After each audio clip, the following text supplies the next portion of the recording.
Ikalabimpitong Kabanata. Ang dalangin ng taong matuwid.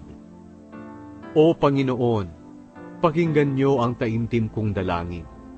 Dinggin niyo po ang hiling kong katarungan. Alam niyo kung sino ang gumagawa ng matuwid, kaya sabihin niyo na wala akong kasalanan. Siniyasat niyo ang puso ko, at kahit sa gabi sinusubukan niyo ako. Ngunit wala kayong nakitang anumang kasalanan sa akin. Napagpasyahan ko na hindi ako magsasalita ng masama, gaya ng ginagawa ng iba.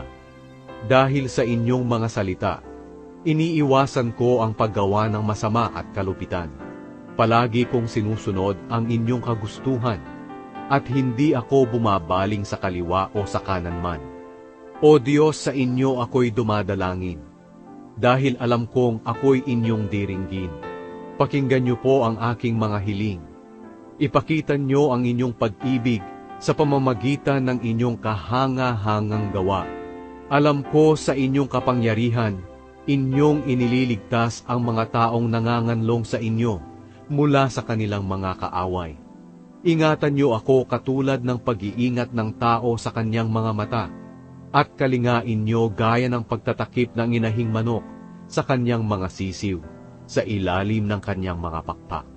Ipagtanggol niyo po ako sa aking mga kaaway na nakapaligid sa akin at pinagtatangkaan ang aking buhay. Sila'y mayayabang sa kanilang pagsasalita at mga walang awa. Ako'y hinanap nila at ngayoy kanilang napapaligiran.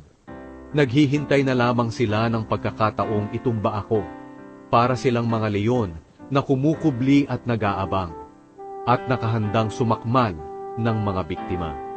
Sige na po, Panginoon, labanan niyo na at talunin sila, at iligtas niyo ako sa pamamagitan ng inyong kapangyarihan.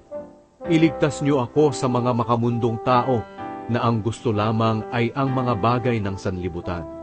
Kaming mga minamahal niyo ay biyayaan niyo ng kasaganaan, pati ang aming mga anak, hanggang sa aming kaapu-apuhan.